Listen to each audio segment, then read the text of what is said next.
Suas Bíblias, segunda carta de Paulo aos Coríntios, no capítulo 10,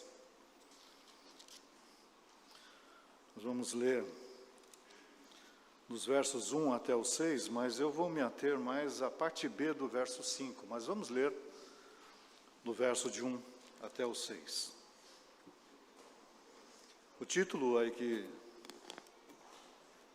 tem na nossa versão, diz aí, Paulo defende a sua autoridade apostólica. E depois eu vou contextualizar esse trecho da palavra. Segunda carta de Paulo aos Coríntios, capítulo 10, versículos de 1 a 6. Diz o seguinte: Eu mesmo, Paulo, vos rogo, pela mansidão e benignidade de Cristo, eu que, na verdade, quando presente entre vós, sou humilde, mas quando ausente, ousado para convosco. Sim, eu vos rogo que não tenha de ser ousado quando presente, servindo-me daquela firmeza com que penso devo tratar alguns que nos julgam como se andássemos em disposições de mundano proceder. Porque, embora andando na carne, não militamos segundo a carne. Porque as armas da nossa milícia não são carnais, e sim poderosas em Deus para destruir fortalezas, anulando nós sofismas. E toda altivez que se levante contra o conhecimento de Deus, e levando cativo todo pensamento à obediência de Cristo, e estando prontos para punir toda desobediência, uma vez completa a vossa submissão. Como eu disse aos irmãos, eu vou me ater à parte B do verso 5, que diz: e levando cativo todo pensamento à obediência de Cristo. Vamos falar então e meditar nessa manhã a importância de levar cativo todo pensamento. Aqui no contexto nós vemos que o apóstolo Paulo, se os irmãos já leram essa parte, o apóstolo Paulo, ele está sendo, a sua autoridade apostólica está sendo questionada, ele está sendo alvo de crítica de falsos apóstolos. Eles reclamavam, que falavam assim: quando você está com a gente, Paulo, você é tranquilinho. Como a gente viu aqui, que Paulo vai dizer assim: quando presente entre vós, sou humilde, mas quando ausente, ousado para convosco. Então eles diziam: você quando está aqui no nosso meio, você é humilde, você é manso, mas quando você está longe, você nos critica. Então, Paulo estava sendo, a autoridade apostólica de Paulo estava sendo questionada. Eles argumentavam que a sua autoridade, mas Paulo, ele argumenta que a sua autoridade vem de Deus, e que a verdadeira força está nas suas armas espirituais, e não em armas mundanas, conforme nós lemos no texto. Então essa passagem ela nos ensina como é importante nós controlarmos a nossa mente, os nossos pensamentos, levando-os cativo à obediência de Cristo. Isso significa, conforme o texto, derrubar todas as fortalezas, que são as razões, argumentos e toda altivez. Altivez é a arrogância, A altivez espiritual seria a arrogância, que se levantam contra o conhecimento de Deus, conforme nós lemos aí nos versos 3 e 4. Se não vejamos, porque embora andamos na carne, não militamos segundo a carne, porque as armas da nossa milícia não são carnais, e sim poderosas em Deus, para destruir fortalezas, anulando sofismas e toda altivez que se levante contra o conhecimento de Deus.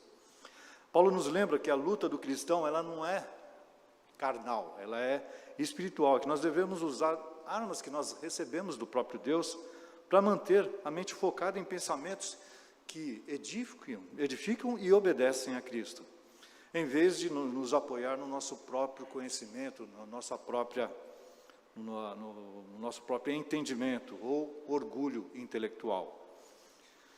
Ele repete esse tema em sua carta aos Efésios, no capítulo 6, versículo 12. Ele vai dizer assim, com relação à nossa luta ser espiritual e não carnal.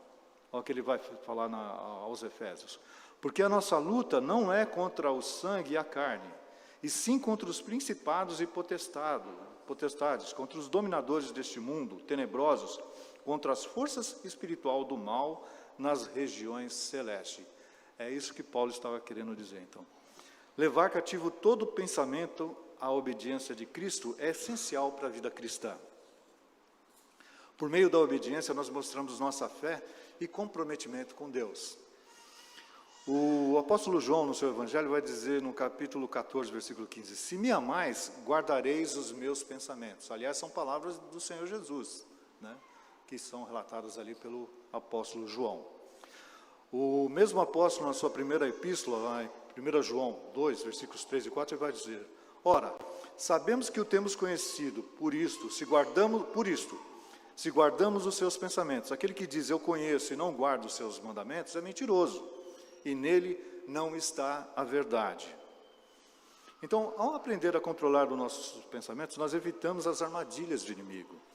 Renovamos a nossa maneira de pensar e conseguimos vencer aquilo que o Paulo chama de fortalezas espirituais que tentam nos afastar de Deus. Então, todo sofisma, tudo aquilo que quebra, que arrebenta, e toda altivez que nos fazem separação entre nós e Deus. E é interessante que na conversão, quando nós passamos pelo processo da conversão, do novo nascimento, a nossa forma de pensar muda totalmente. E começamos, ou pelo menos deveríamos começar a viver conforme a vontade de Jesus, conforme a vontade de Cristo. O apóstolo Paulo, na carta aos Romanos, capítulo 12, 2, um versículo muito conhecido, diz assim, não vos conformeis com este século, mas transformai-vos pela renovação da vossa mente, para que experimenteis qual seja a boa, agradável e perfeita vontade de Deus. Então, é pela obediência que a nossa razão ela é libertada da escravidão do erro e do pecado. E parece ser algo contraditório, né? Quer dizer, nós devemos obedecer a Cristo para sermos libertos. E é uma verdade, né? Jesus nos lembra isso lá em João 8,32, também um versículo muito conhecido, conhecereis a verdade e a verdade vos libertará. Bom, no início do culto eu falei acerca da reforma protestante, então vamos avançar do século I, que é onde está contextualizado o nosso texto, vamos avançar então para o século XVI, no período da reforma protestante. Porque esse cuidado com a mente também foi um ponto central para o reformador Martinho Lutero, aquele do hino Castelo Forte, e aquele que afixou as 95 teses que culminou aí na reforma protestante. Um pouco tempo depois desse dia, ou seja, 31 de outubro de 1517, precisamente cerca de 4 anos depois, ou seja, 1521, Lutero compareceu a uma dieta chamada dieta de Worms. E ele foi pressionado a se retratar, ou seja, ele foi colocado ali para se retratar. Ele afirmou que sua consciência ele estava cativa à palavra de Deus. Isso significa que ele submeteu seus pensamentos e sua vontade, não à vontade de papas e concílios, mas à palavra de Deus, a palavra do próprio Cristo, que é o Logos, que é a palavra de Deus. Então, ele recusava-se a aceitar qualquer ideia contrária à palavra de Deus. Essas são as palavras de Lutero que a gente ouve sempre que nós vemos algum trabalho referente, né, à reforma protestante. Ele vai dizer assim, a menos que eu seja forçado pela Escritura e pela razão pura, e já que não aceito a autoridade do Papa e dos concílios, pois erram e se contradizem mutuamente, minha consciência é cativa à palavra de Deus. Eu não posso e não vou me retratar de nada, pois ir contra a consciência não é seguro nem certo. Que Deus me ajude. Lutero ele declarou que a sua consciência só estava submissa à palavra de Deus, rejeitando autoridades que contrariassem as Escrituras. Para ele, a Bíblia era a autoridade máxima, e a razão deveria ser, ela deveria, ou seja, o pensamento, o intelecto, deveria ser usado para compreender, nunca para contradizer a revelação divina. Então, muitos usavam o pensamento para contrariar a palavra de Deus, surgindo novos dogmas, novas revelações, tudo sob o controle da igreja. E Lutero, ele convoca e ele exalta todos a se voltarem à palavra de Deus. Bom, o que nós podemos aprender com isso? Primeiro, ouvindo essas palavras de Lutero, nós somos chamados a confessar a fé com coragem. O apóstolo Paulo, ele encoraja Timóteo, conforme nós lemos lá, em 2 Timóteo 1,7, a ter essa coragem. Ele vai dizer assim, porque Deus não nos tem dado espírito de covardia, mas de poder, de amor e de moderação. Sabemos que a igreja é o corpo de Cristo, e como tal, nós devemos confessar a fé verdadeira sempre, e sempre nos apoiados aí na palavra e na revelação de Deus, louvando a Deus pela graça que recebemos. Lutero, nessa dieta aí de Worms, não apresentou ideias filosóficas, ele não chegou lá preparado com ideias dele, ou opiniões humanas, né? Ele declarou com firmeza o evangelho da graça de Deus revelado nas Escrituras. Lembre-se que foi lá em Romanos, no primeiro capítulo de Romanos, que veio na mente dele, pela graça sois salvos, não por obras. É isso que transformou o pensamento de Lutero, que culminou aí na Reforma Protestante. E aqui nós podemos lembrar os chamados slogans da Reforma, que era exatamente naquilo que Lutero se baseava, as 5 solas, que em latim representam os pilares centrais do movimento. Sola Escritura, que é somente a Escritura, Solus Christo, somente Cristo, Sola Gratia, somente a graça, Sola Fide, que é somente a fé, e Soli Deo Gloria, somente a Deus a glória. Assim como aconteceu com Lutero e com homens que o apoiaram naquele período, que o Senhor também nos conceda coragem para confessar nossa fé em qualquer circunstância, sempre fundamentados na graça soberana de Deus. A segunda coisa que nós podemos aprender é que lutar pelo que é importante. Assim como Paulo, Lutero, ele sabia distinguir suas próprias ideias da palavra de Deus, estando disposto a negar suas opiniões pessoais para não negar as verdades bíblicas e o Evangelho. Nós devemos manter o foco nos fundamentos centrais da fé reformada, que nós vimos, que é as 5 solas lá que a gente chama de 5 slogans que definem aí aquele pensamento, o pensamento da Reforma Protestante, e que nos conduzem até os dias de hoje. Nós devemos manter o foco nesses fundamentos centrais, que é a salvação somente pela graça, pela fé em Cristo e pela Escritura como única regra de fé, conforme nós já falamos, sem nos perder em debates secundários que não acrescentam nada na essência do Evangelho. Aliás, é muito comum, e é um alerta aí aos jovens, para evitar aqueles debates da internet, que a gente tenta empurrar a goela abaixo as nossas opiniões, muitas vezes fundamentadas na palavra, é certo, mas muitas vezes cheia e enriquecidas com a nossa própria vontade, com a nossa própria palavra. Então é importante que a gente aprenda a lidar com essas coisas, né? E aí a gente entra no terceiro ponto que nós aprendemos, né? Lutero, ele não buscou o debate por vaidade ou pelo simples confronto. A sua defesa do Evangelho e seus questionamentos surgiram da responsabilidade, primeiro, de ensinar a verdade da justificação pela fé à luz das Escrituras. Nós podemos aprender a evitar contendas desnecessárias, conforme eu falei, cultivando a mansidão e o amor.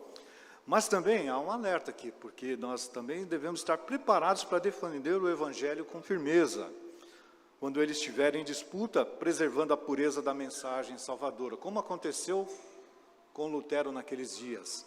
Um dos lemas da fé reformada também é Igreja reformada, sempre reformando, porque erros, irmãos, surgem e nós devemos estar preparados para confrontá-los. Por isso que é importante nós sempre nos voltarmos às Escrituras. E também para termos palavras para dizer e responder às pessoas. E aí nós lembramos de Pedro, na sua primeira carta, no capítulo 3, versículo 15, ele diz o seguinte: estando sempre preparados para responder todo aquele que vos pedir razão da esperança que há entre vós. E esse preparo, e tudo isso nos prepara também para enfrentar as ciladas dos inimigos. O próprio, em uma outra passagem, ele vai dizer que o Satanás, o diabo, nosso inimigo, anda em nosso derredor, bramando como um leão, buscando a quem ele possa tragar. Por fim, finalizando a nossa devocional dessa manhã, controlar os pensamentos não é uma tarefa fácil, certamente não é, mas é essencial. Nós devemos nos ater a isso. Que nós possamos, pela graça de Deus, levar nossos pensamentos cativos à obediência de Cristo, vivendo uma vida vitoriosa e fiel a Ele. E aí eu finalizo lendo Filipenses 4:8, que exatamente corrobora isso daí que eu acabei de falar. O apóstolo Paulo vai dizer: finalmente, irmãos, tudo que é verdadeiro, tudo que é respeitável, tudo que é justo, tudo que é puro, tudo que é amável, tudo que é de boa fama, se alguma virtude há e se algum louvor existe, seja isso que ocupe o vosso pensamento. Que Deus nos abençoe, irmãos.